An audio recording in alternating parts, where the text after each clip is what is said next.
Bar Live. This is the first installment of what we hope to be many shows that you will see on Fox and on YouTube and on our website. I'm Robin Roberts. And I'm Stephen Haynes. And this is Nerd Bar Live. Usually we're going to start off each week with our first segment being television.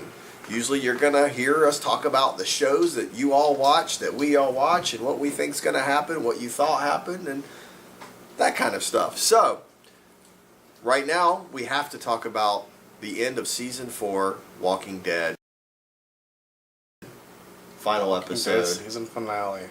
Mind blower. If you haven't seen it, there's going to be some spoilers, so you've had plenty of time to see it. So, you've been warned. Right off the bat, the whole second half of Season 4 was terminus. It was lingering in the background. Were they all going to gather there? Were they all going to be there? Was Terminus going to be this haven, this sanctuary as they were calling it? Or was it going to be someplace ominous and dangerous? I mean, Carol and Tyrese had a natural aversion to the idea that, you know, they had been burned several times before when they tried to create a paradise. So, the end of Season 4 didn't miss out on delivering everything we suspected it was going to be. Now, I've been suspecting that all season, and I think they really played right into that for us. I haven't read the comics. Steve has. Steve already had an idea of what Terminus was going to be based on the comics. Give us a little hint into that. Cannibalism. Cannibalism. Now, Steve had told me to look out for cannibalism, and I was paying attention to little scenes like a rack of ribs on a grill. I mean, where do you find a rack of ribs during the apocalypse?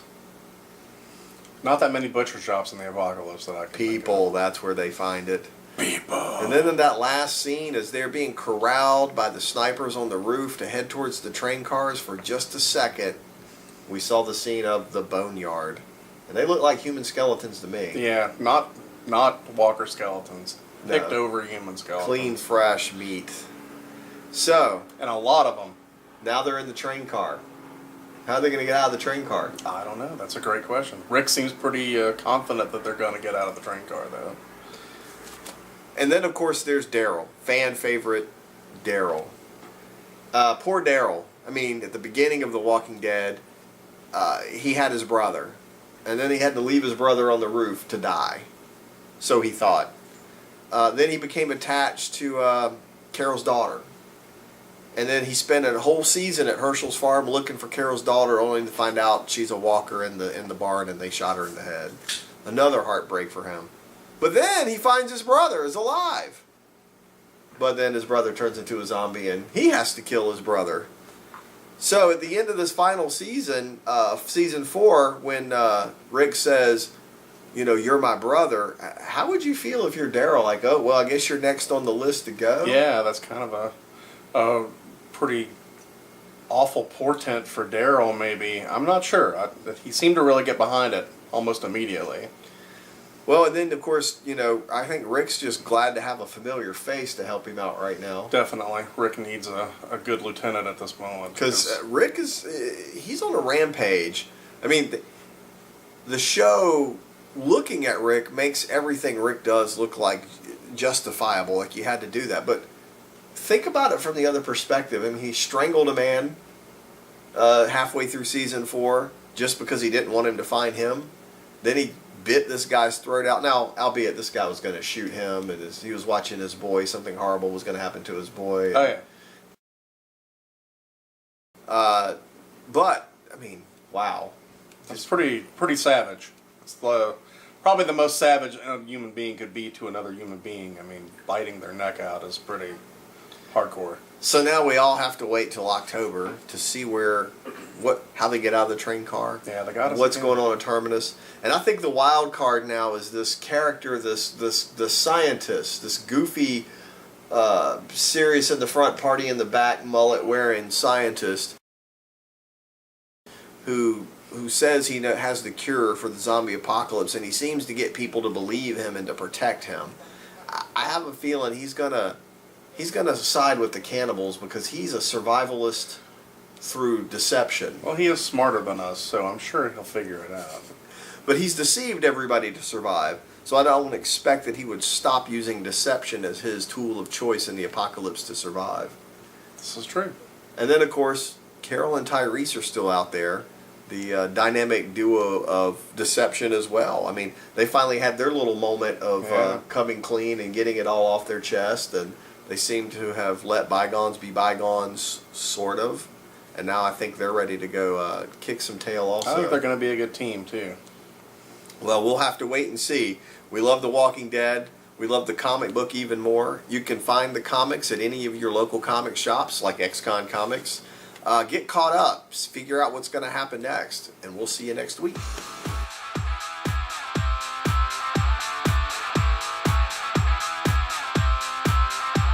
Hey, what's going on, guys? Blake Foster, Justin, the Blue Turbo Power Ranger.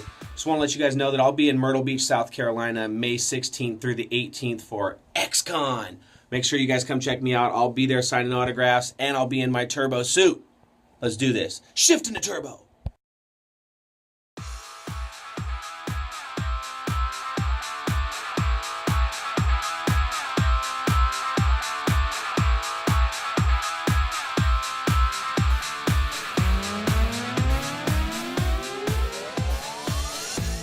And we are back.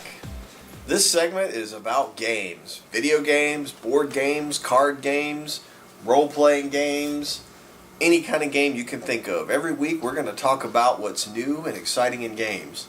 This week we're talking about Dust Tactics. This is a tabletop miniature war game or strategy game. Steve, give us an idea. What makes this different than a board game? This is different from a board game because you really do rely on the miniatures to get all of the action from this game. So these are the miniatures. Mm-hmm. Now these are really detailed, high-quality models. Do you have to assemble these like a model kit and paint them yourself? One of the great things that sets Dust aside from other games is the fact that these models come built, primed, and ready to play right out of the box. Now, I've played some tabletop war games before, and I know they can get really expensive when you start building an army. How does this game compare in price to the other tabletop games? Dust has probably got the lowest price point of any tabletop game that I've seen so far. It's reasonable to get into. You can get into it for well less than $100. That is cheap for tabletop wargaming. Most of the units run between $20 and $30 to add on.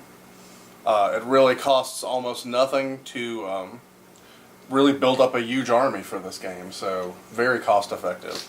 Now, in a game like Dust, it's basically playing army men with rules.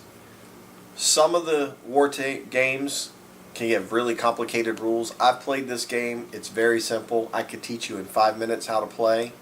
It has very few dice. The rule book is not very thick. You move across the field and you try to kill your opponent or capture the flag or whatever type of game it is you're playing. It's real flexible. Every game is different every time you play it. Now tell me what exciting things are going on with Dust at XCON Comics.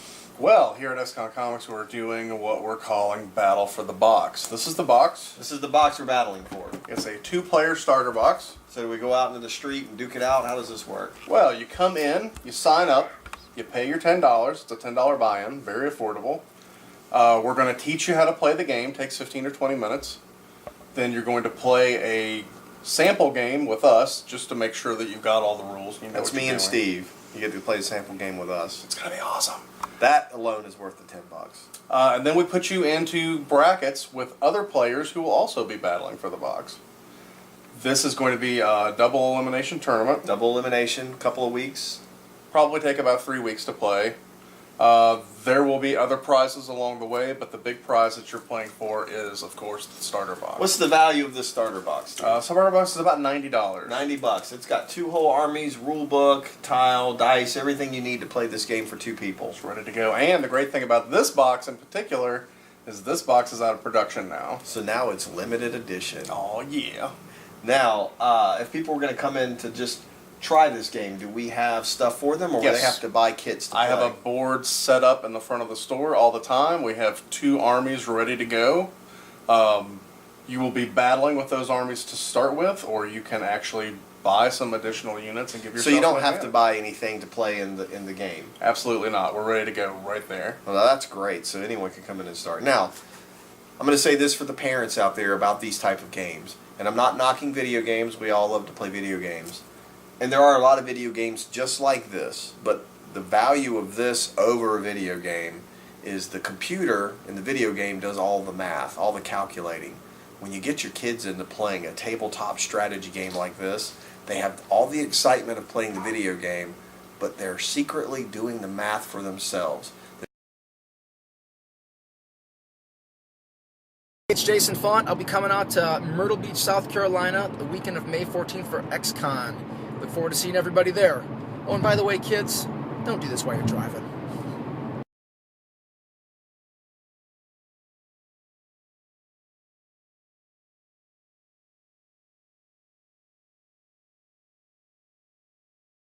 And we are back. This segment is the movie segment. This is the segment where Steve and I get to talk about movies that are coming out, movies that are already out, movies that may have been out for a long time. This week, however, we're talking about Captain America, the Winter Soldier. And as you know, this movie's been out for about a week now to critical acclaim everywhere. I'm not going to say that this is the best movie that Marvel's ever made, but it's probably the best movie Marvel's ever made. Well, there you have it. Now, Steve and I went to go catch this together early, and it was 2 hours of edge-of-your-seat action. It was super exciting, and I have to warn you, there's going to be some spoilers in this review, so if you're one of the 4 people in North America who haven't seen Captain America yet, please tell yourself to leave the room or just kind of cover your ears and go, I'm not listening. But you really should listen because this is going to be awesome.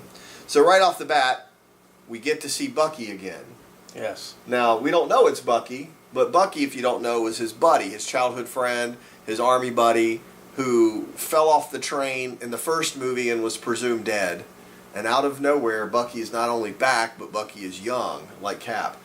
How did that happen?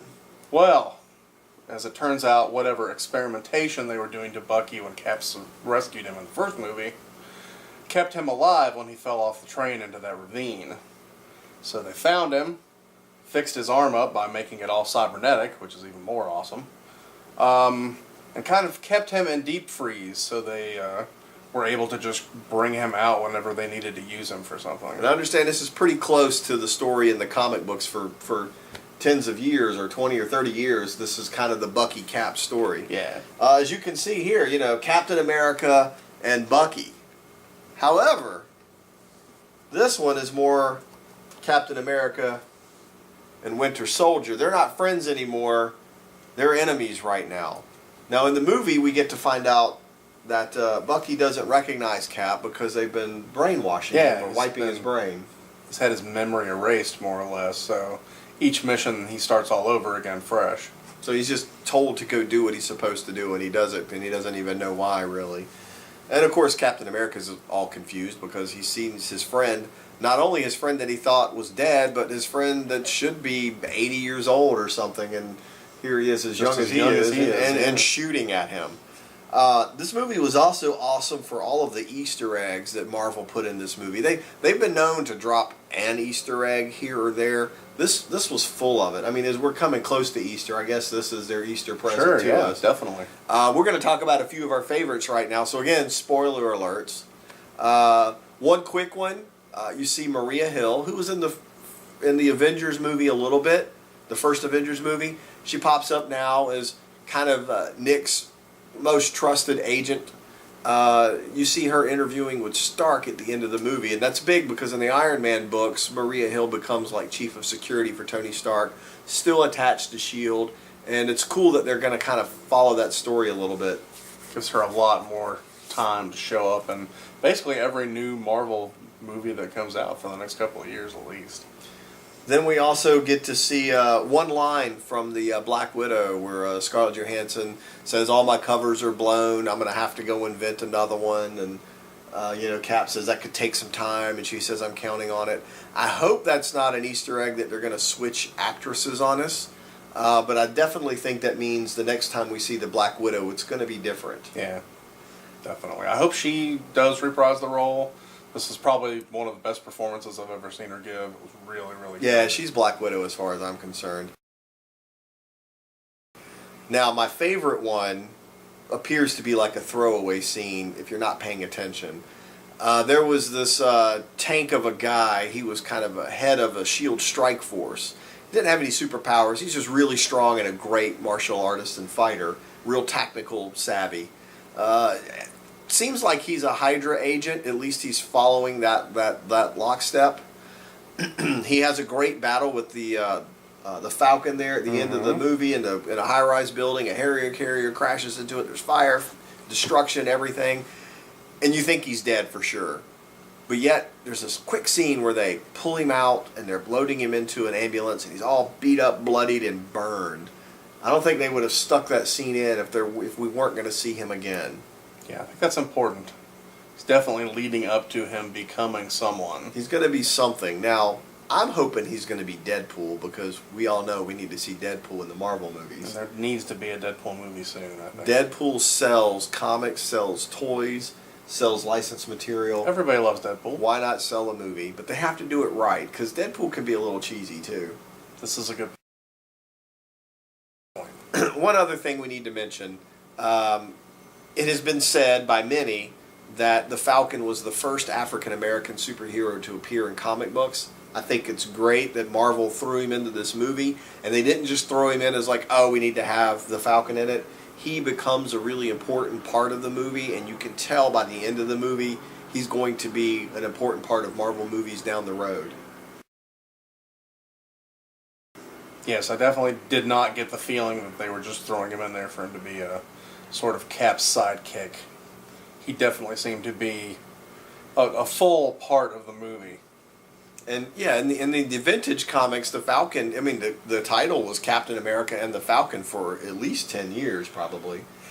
And he's the kind of superhero I like. He's not superhuman, he's not a mutant, he has no supernatural powers. He's just smart, fast, funny, and he's got some cool toys to play with. He does have some awesome tech. So, if you haven't seen Captain America the Winter Soldier, go see it. And get yourself down to your local comic shop and check out some Captain America merchandise. See you soon.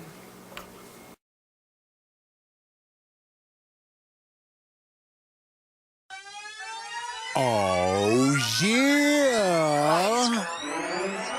Yeah, it's the time of the year. Another XCON is almost here. Grab your money and log in now. Dr. Pup, we're gonna show you how. Just go to xconworld.com. You already know it's the bomb. Comic, toys, games, and fun. Movie stars, anime, I'm not dumb. Party concerts and hanging with me. As always, kids under 12 are free. You better get your ticks fast and save some cash. Oh, yeah.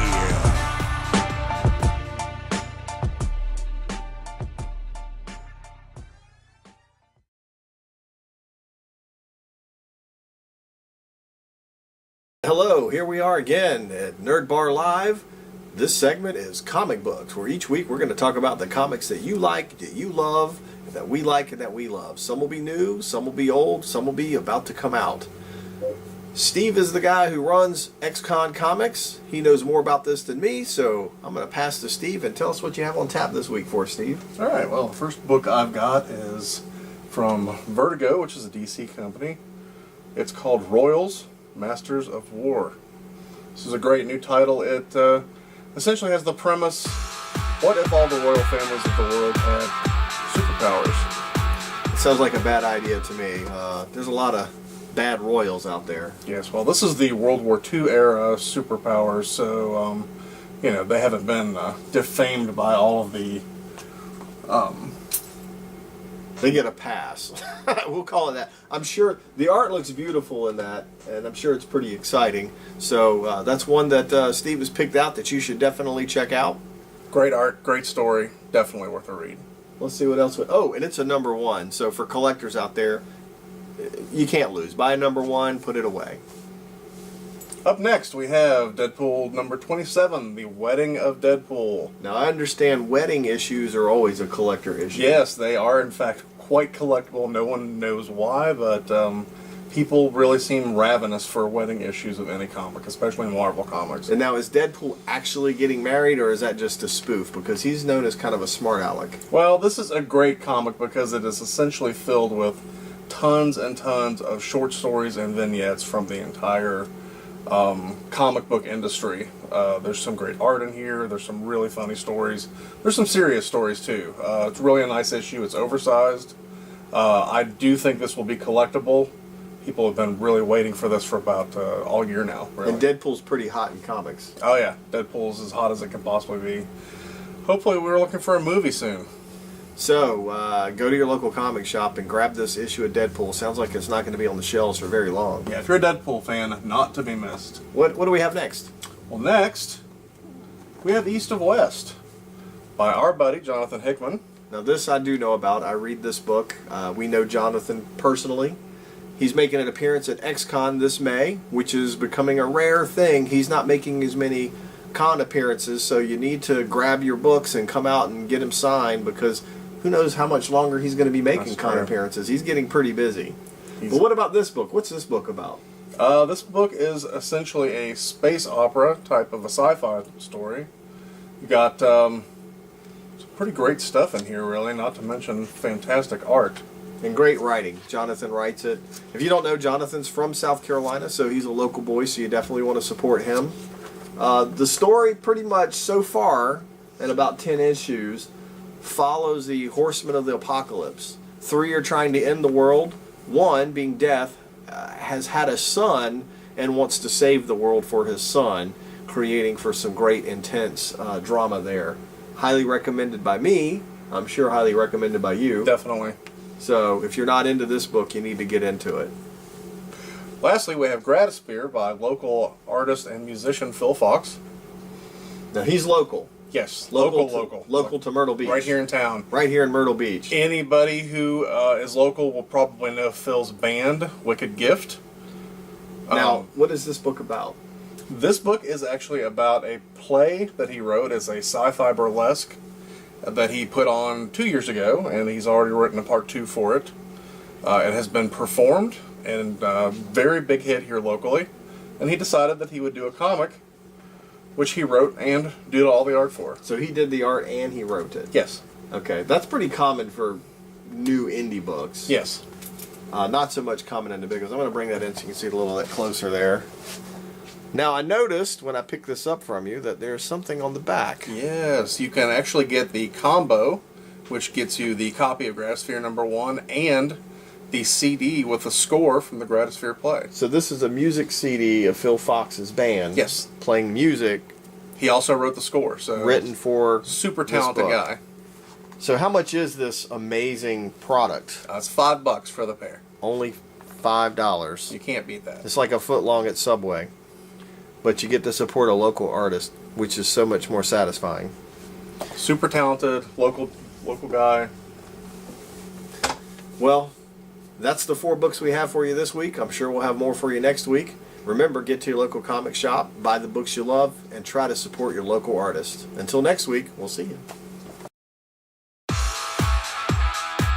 Hello, fellow nerds. If you are in Myrtle Beach, you need to check out XCON Comics on Main Street. It is the heart of the beach. Inside, you will find Nerd Bar, a new concept in nerdy entertainment. XCON Comics is the home of XCON, one of the fastest growing comic cons and the biggest in South Carolina. Whether it's comics, games, art, movies, or just something truly unique, XCON Comics and Nerd Bar is the home of what is cool in Myrtle Beach. Check out facebook.com/nerdbar1 for more information. And remember, hot chicks love comics too. And we're back. This is our 5th segment. This is our convention scene segment.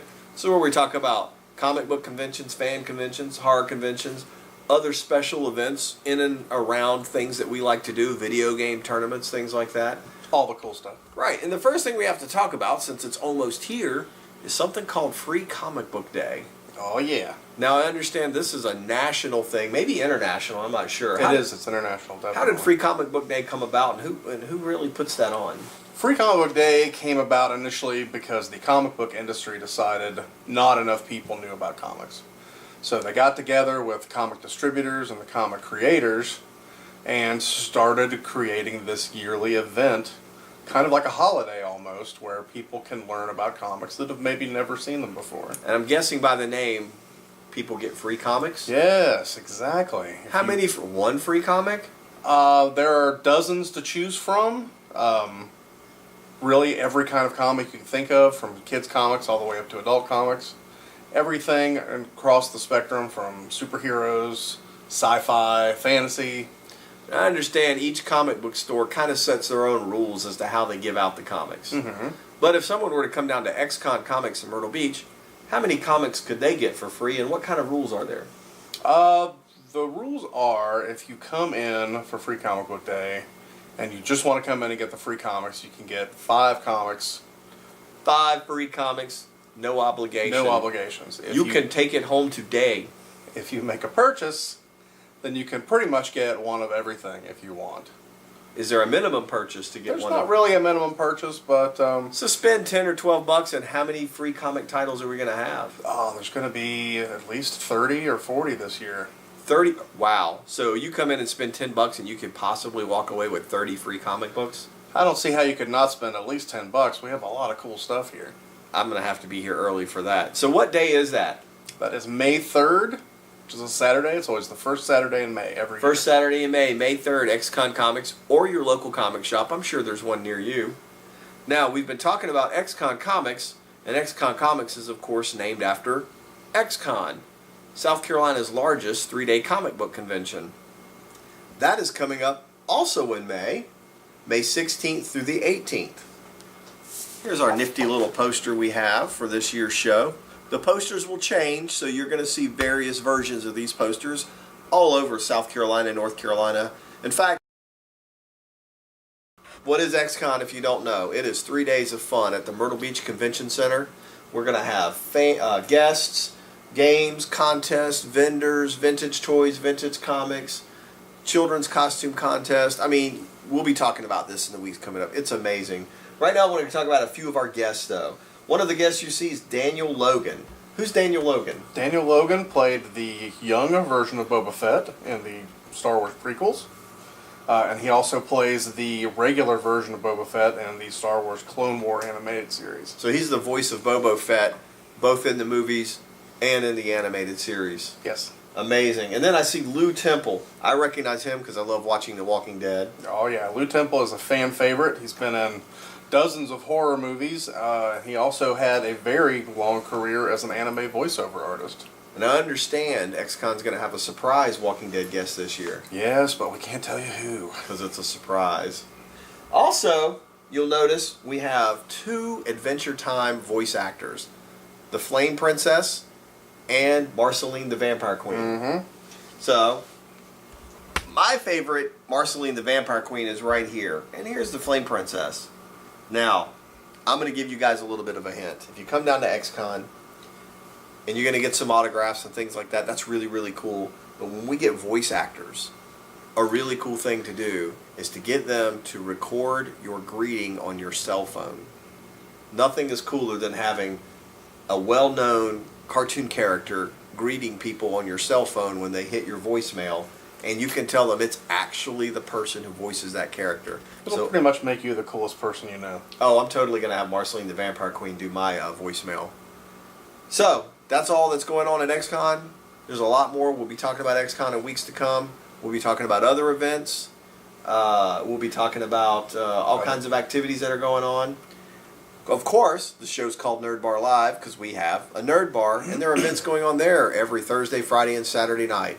Thursday nights are what? What's going on? Thursday night's tabletop gaming night, where we have lots of tables in here already set up. You can bring your own games, or we've got games here. We call that board games and beer night, kind of. So that implies an age limit? Yes, it is 18 and up. 18 and up, 21 to drink. Exactly. Friday nights. What do we have Friday nights? Friday nights, every other Friday night, we have the Friday Night Fights, which is our local fighting game, video game series. So video games, Tekken, Street Fighter, Smash Brothers. Super Smash Brothers. Is that every Friday night or every That's other? every other Friday night. Check our Facebook page to find out which ones. And then Saturday nights are our special event nights. That means we could have live bands, stupid movies, comedians, who knows. Every Saturday night, you want to check your local paper for listings to see what we have going on. And that's a wrap for this week's version of Nerd Bar Live. We'll see you next week.